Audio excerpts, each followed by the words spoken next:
Number 13 है मेरे पास page number 18 पे चैप्टर नंबर 1 पे कि if A is equal to यानी set A is equal to 1 2 3 4, set B is equal to 3 4 5 6 and universal set is equal to 1 2 3 4 5 6। Prove the De Morgan's laws. पहली बात है कि डी मॉर्गन के laws का मतलब दो लॉज है, दोनों प्रूफ करने हैं। और इसका अगला हिस्सा है demonstrate the law using Venn diagram. फिर वेन डायग्राम की मदद से भी इसको डेमोन्स्ट्रेट करना है, बताना है। आइए सबसे पहले हम इसका डेटा उतारते हैं। जो क्वेश्चन में हमें सेट ए बी और यूनिवर्सल सेट दिए, ये तीन यहाँ उतार देते हैं, उसके बाद इसको सॉल्व करने की कोशिश करेंगे। सो मेरे पास ये है 13 और 13 का मेरे पास सेट ए जो दिया है मुझे वो है 1 2 3 1 2 3 एंड 4। सेट बी जो मेरे पास है वो सेट बी इक्वल है मेरे पास 3 4 5 6 3 4 5 6। और सेट यूनिवर्सल जो मेरे पास है, यूनिवर्सल सेट वो मेरे पास इक्वल है 1 2 3 4 5 6 1 2 3 4 5 6 1 2 3 4 5 6 and we have to find De Morgan laws। यहाँ पर अभी हम बात करेंगे फर्स्ट लॉ की, यानी फर्स्ट लॉ की बात करते हैं। और फर्स्ट लॉ मेरे पास है ए यूनियन बी का whole complement is equal to A complement intersection B complement. यानी दर हकीकत में हमने प्रूव करना है कि A union B complement is equal to A complement intersection B complement. ये फर्स्ट लॉ है। सो मेरे साथ रहिए ताकि हम इसको आप तक समझा सकें। सो स्टूडेंट्स, जब हमने ये प्रूफ करना है तो हम सॉल्यूशन की तरफ चलते हैं। और मेरे पास है यहाँ पर लेफ्ट हैंड साइड और राइट हैंड साइड। जब मुझे प्रूफ करना है मैं लेफ्ट हैंड साइड और राइट हैंड साइड का सहारा लूँगा। So considering left hand side, and the left hand side is equal to A union B intersection. अच्छा, कीप इन माइंड कि डेटा आपको स्क्रीन पे नज़र आ रहा है, इसी डेटा को हमने यूज़ करना है, ये बुक में प्रोवाइडेड है। ठीक है, तो सबसे पहले डेटा बनाना होता है, उसके बाद हम सॉल्यूशन की तरफ जाते हैं। So left hand side is equal to, ये मेरे पास दर हकीकत में बराबर होता है universal set difference A union B. हमें पता है सिंस वी नो दैट कि हमारे पास अगर ए कॉम्प्लीमेंट की हम बात करते हैं तो ये बराबर होता है यूनिवर्सल सेट डिफरेंस ए। बिल्कुल इसी प्रिंसिपल को मद्देनज़र रखते हुए हमने क्या किया है कि ए यूनियन बी का होल कॉम्प्लीमेंट इस तरह किया है। सो फिर मेरे पास आता है कि left hand side is equal to, और यूनिवर्सल सेट मुझे यहाँ पर प्रोवाइडेड है, डेटा के अंदर मौजूद है, और वो है 1 फिर 2 3 4 5 एंड 6 और डिफरेंस ब्रैकेट। और फिर मेरे पास सेट ए है, सेट ए मेरे पास है 1 2 3 एंड 4। और फिर मेरे पास यूनियन, ये यूनियन का सिंबल। और फिर मेरे पास बी है 3 4 5 एंड 6 और ब्रैकेट भी बंद करें। So left hand side is equal to, ये पूरा सेट फिलहाल ऐसे ही उतार दीजिएगा 1 2 3 4 5 एंड 6, और इन दोनों का आप यूनियन ले लीजिएगा। जब इन दोनों सेट्स का हम यूनियन लेते हैं तो यूनियन में सारे एलिमेंट्स लिखते हैं, एक दफ़ा लिखते हैं, सीक्वेंस से लिखते हैं। सो 1 2 3 4 5 और 6, 1 2 3 4 1 2 3 और 4 इसमें भी है तो लिखा, एंड 5 6। अब दोनों का डिफरेंस मालूम करना है। So left hand side is equal to, अब आप क्या करें कि डिफरेंस मालूम करें, 1 1 के साथ, 2 2 के साथ, 3 3 के साथ, 4 4 के साथ, 5 5 के साथ, 6 6 के साथ, we will get empty set. तो लेफ्ट हैंड साइड मेरे पास एम्प्टी सेट की सूरत में आया। और अब हम बात करेंगे, now we are going to talk about right hand side, and this right hand side is equal to A complement intersection B complement. आप क्या करें, पहले ए कॉम्प्लीमेंट मालूम करें और फिर इंटरसेक्शन फिर बी कॉम्प्लीमेंट मालूम करें, फिर दोनों का इंटरसेक्शन ले लीजिएगा, एक साथ करें, मर्जी है। मैं इसको इक्वेशन नंबर 1 का नाम दे देता हूं और पहले मैं ए इंटरसेक्शन मालूम करता हूं। This A intersection is equal to universal set difference A. So A intersection is equal to, और यूनिवर्सल सेट मेरे पास है 1 2 3 4 5 6, और फिर मेरे पास डिफरेंस ए है और ए मेरे पास है 1 2 3 और 4। So guys I will get A complement is equal to, difference मालूम करें, 1 2 3 4 1 2 3 4। सो 1 2 3 4 जाएगा तो मेरे पास आएगा 5 6। एंड नाउ अब हम क्या करते हैं कि since B complement is equal to universal set difference B करें, ठीक है। और so B complement is equal to universal set जो मेरे पास है वो है 1 2 3 4 5 and 6। Difference B set B मेरे पास डेटा के अंदर आपको नजर आ रहा है, ये है 3 4 5 6। सो दोनों का डिफरेंस मालूम करें। सो बी कॉम्प्लीमेंट 3 4 5 6, 3 4 5 6, इसमें भी कट जाएगा, बाकी बच जाएगा 1 और 2 1 2। सो इक्वेशन 1 में पुट करें and we will get the right hand side. So the right hand side is equal to, ये मेरे पास ए इंटरसेक्शन, और ए इंटरसेक्शन अगर हम देखते हैं ये मेरे पास बराबर है सिर्फ 5 और 6 के, और फिर इंटरसेक्शन का सिंबल लगा हुआ है, और फिर मेरे पास बी इंटरसेक्शन है, ये मेरे पास है ये 1 2। So right hand side is equal to, दोनों का इंटरसेक्शन ले लीजिएगा and we will get empty set, क्योंकि कोई एलिमेंट कॉमन नहीं है। सो स्टूडेंट्स अगर हम देखते हैं यहाँ पर, तो मेरे पास क्या है कि लेफ्ट हैंड साइड मैंने देखा, और लेफ्ट हैंड साइड का मेरे पास आंसर एम्प्टी सेट आ गया, राइट हैंड साइड भी एम्प्टी सेट है। सो बस मैं लिख सकता हूँ कि therefore left hand side is equal to right hand side, and so I can write कि A union B का whole complement is equal to A complement intersection B complement। और ये दर हकीकत में first law of De Morgan है जो हमने proof किया। अच्छा जी, क्वेश्चन नंबर 13 का पहला पार्ट यानी first law of De Morgan's हमने ऑपरेशन के ज़रिए प्रूव भी किया। अब उनके वेन डायग्राम की तरफ हम आते हैं। तो मेरे पास लेफ्ट हैंड साइड दर हकीकत में बराबर होता है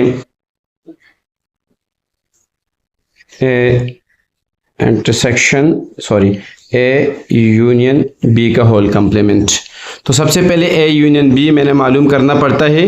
तो मेरे पास ये सेट ए है, ये यूनिवर्सल सेट के अंदर ही लिखना होता है। ये मेरे पास सेट बी है। सेट ए और सेट बी में दो एलिमेंट्स जो है वो कॉमन है 3 4, इसलिए वो ओवरलैपिंग एरिया के अंदर हमने लिखे हैं। और सेट ए के 1 2 और सेट बी के 5 एंड 6 जो है ये ओवरलैपिंग एरिया में नहीं लिखे क्योंकि वो कॉमन नहीं है।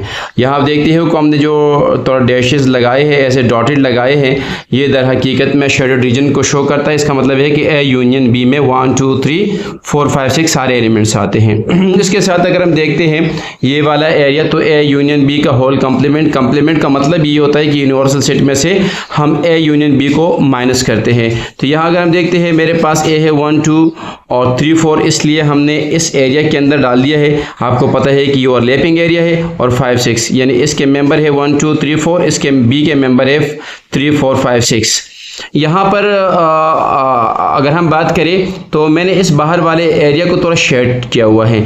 दर हकीकत में यूनिवर्सल सेट और ए यूनियन बी इक्वल है, तो जब आप सब्ट्रैक्ट करेंगे तो ये असल में इस यूनियन सेट के अंदर कोई एलिमेंट बचेगा नहीं, यानी सारे एलिमेंट्स दर हकीकत में इंटरनल एरियाज के अंदर मौजूद है, सेट ए और सेट बी के अंदर मौजूद है। सो शेड करेंगे तब भी इसका आंसर जो मेरे पास आएगा वो आएगा एम्प्टी सेट, और इनकेस नहीं भी करेंगे तो तब भी जाके आंसर हमारे पास एम्प्टी सेट आएगा। सो लेफ्ट हैंड साइड मेरे पास आया empty set. Right hand side की बात करते हैं। सो राइट हैंड साइड में हमारे पास होता है is equal to A complement and intersection B complement. So complement मेरे पास जो है वो सेट ए, और ये मेरे पास है यूनिवर्सल सेट। सेट ए के 1 2 3 4 मेंबर है, और यूनिवर्सल सेट के मेरे पास आउट जो है 5 6 बार बचता है। इसका मतलब ये कि शेडेड रीजन जो है वो मुझे एक सेट दे रहा है, and that is equal to 5 6।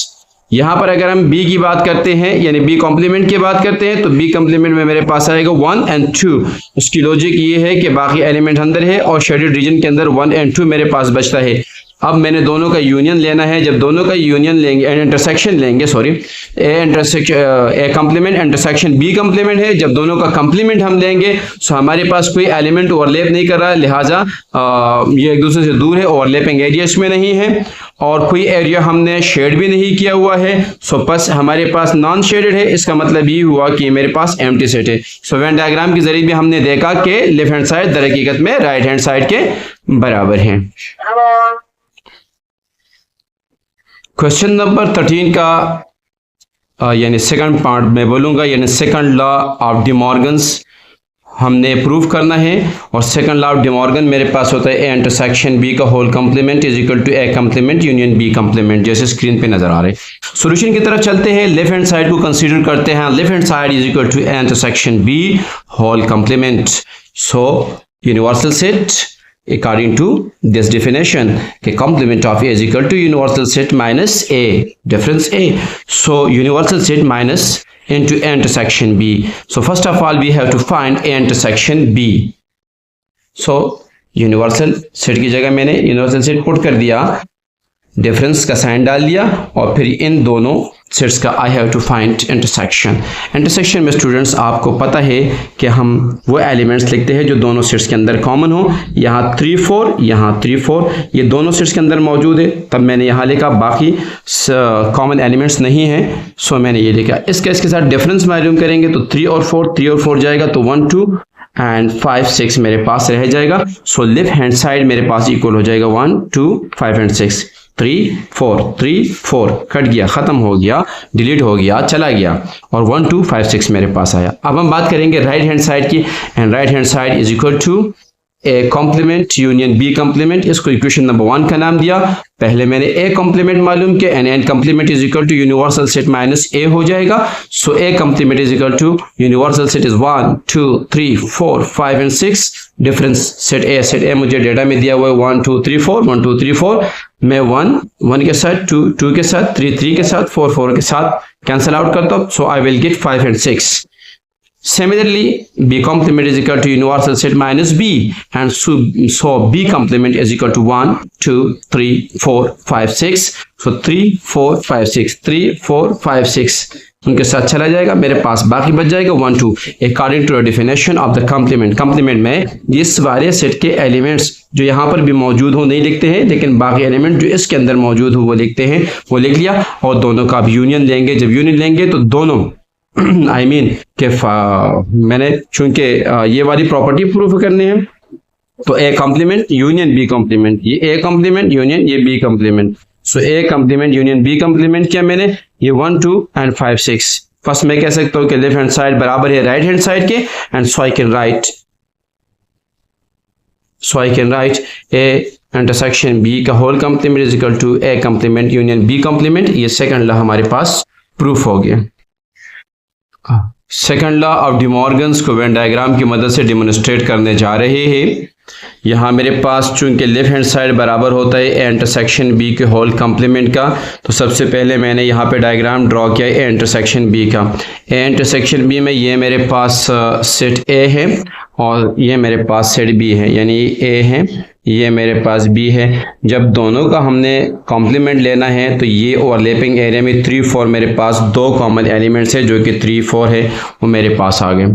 अब उसके बाद मैं क्या करूँगा कि ए इंटरसेक्शन बी का डिफरेंस मालूम करूँगा यूनिवर्सल सेट के साथ। तो ये यूनिवर्सल सेट है मेरे पास जो मैंने पेंसिल की मदद से शेड करने की कोशिश की है, और ए इंटरसेक्शन बी मेरे पास जस्ट 3 और 4 है जो दोनों सेट के ओवरलैपिंग से बना है। तो मेरे पास ये वाला एरिया तो नहीं आएगा, लेकिन जिसको मैंने शेड किया हुआ है यानी ये तो माइनस हो जाएगा, तो शेडेड एरिया के अंदर जो एलिमेंट्स रह जाएंगे 1 2 5 6, ये दर हकीकत में मेरे पास आ जाएगा 1 2 5 और 6।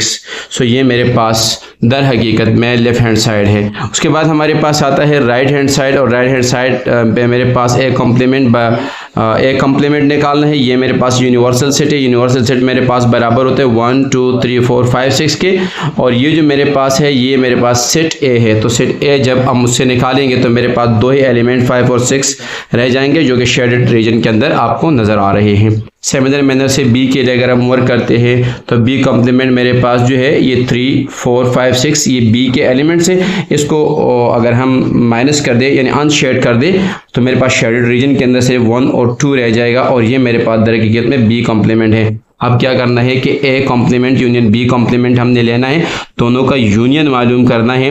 तो इन दोनों के अंदर कोई भी एलिमेंट आपस में ओवरलैप नहीं कर रहा है, यानी कॉमन नहीं है, तो ओवरलैपिंग एरिया नहीं है, लेकिन शेडेड रीजन के अंदर दोनों मौजूद है। सो 1 2 5 6 इज़ द रिक्वायर्ड आंसर, और इस तरीके से मेरे पास दोनों साइड आपस में बराबर है। सो वेन डायग्राम की मदद से भी हमने डेमोन्स्ट्रेट किया कि second law of De Morgan exist करता है। स्टूडेंट्स हमारे पास नेक्स्ट क्वेश्चन है, क्वेश्चन नंबर 14, और वो है let A B C D E F G and H be the names of the 8 friends they join a summer camp where they are enrolled and different activities following Venn diagram shows its detail. ये Venn diagram मुझे दिया है, इसमें details है। इसमें swimming की बात करते हैं तो स्विमिंग में हमारे पास जो फ्रेंड्स गए हैं एच ई एफ और बी गए हैं, पेंटिंग में है डी सी एफ और बी, और कोडिंग के अंदर है ए जी सी एंड एफ। सो नाउ पहला पार्ट है मेरे पास ए के list the members of the following sets.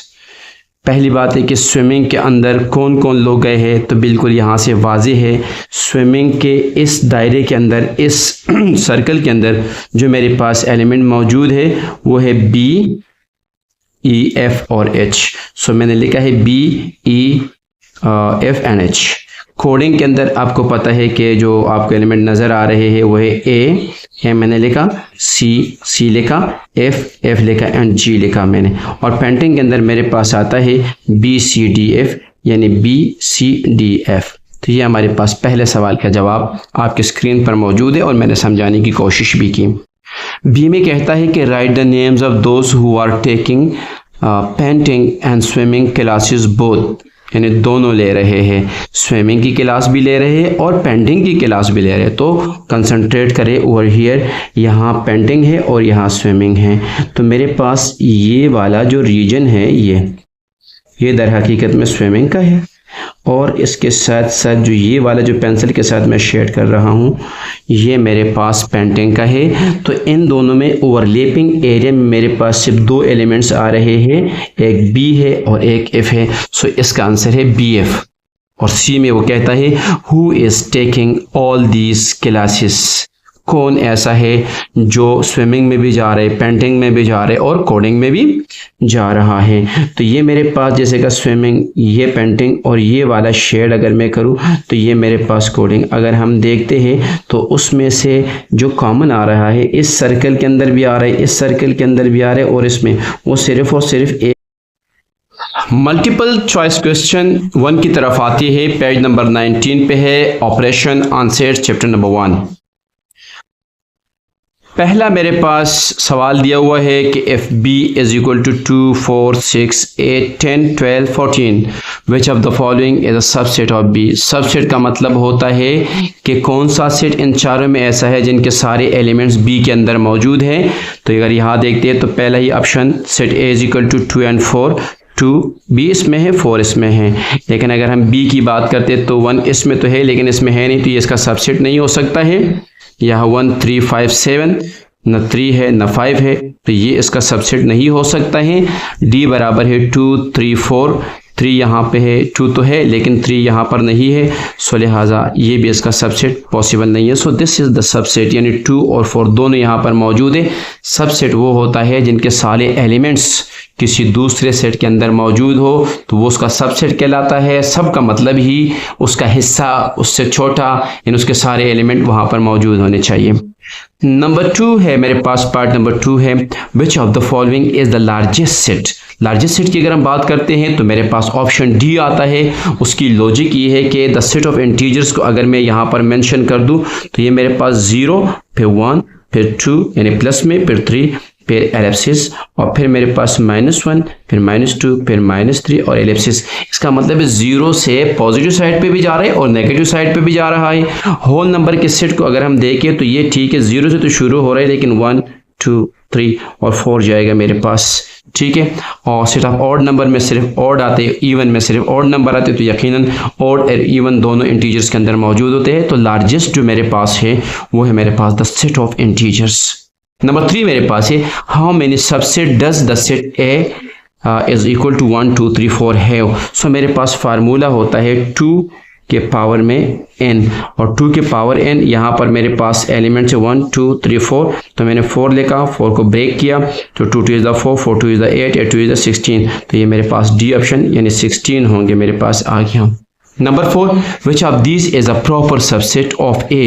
Proper subset वो होता है कि फॉर एग्जांपल मैंने यहाँ C चूज़ भी किया है, तो देखो 1, 2 and 3, 1, 3 and 5, 1, 3 and 5, 7 एक वाहिद ऐसा एलिमेंट है जो ए में है बी में नहीं है। तो प्रॉपर सबसेट की डिफिनेशन भी दरहकीकत में यही है कि कम अज़ कम एक एलिमेंट्स ए में ऐसा होना चाहिए जो उसके प्रॉपर सबसेट में नहीं होना चाहिए। तो यहाँ अगर हम देखते हैं तो मेरे पास 3 तो है लेकिन एक ज़्यादा है यहाँ पर, सो ये हमारे पास प्रॉपर सबसेट कहलाएगा। बाकी मानदा तो है ही नहीं। अगर हम ऑप्शन ए की बात करते हैं तो b इज इक्वल टू 1, 2, 3, सो 1, 2 तो इसका हिस्सा ही नहीं है, तो ये सब